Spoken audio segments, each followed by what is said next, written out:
navigator was the man that decided Portugal should go abroad, should look for other countries and should go south in the direction of Africa and the spice trade.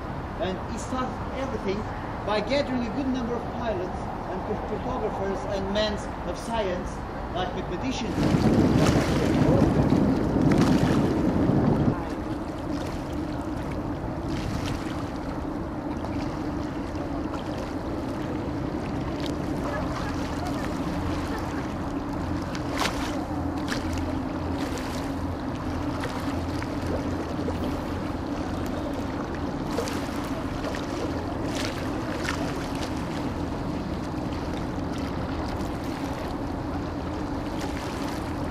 Aynen öyle.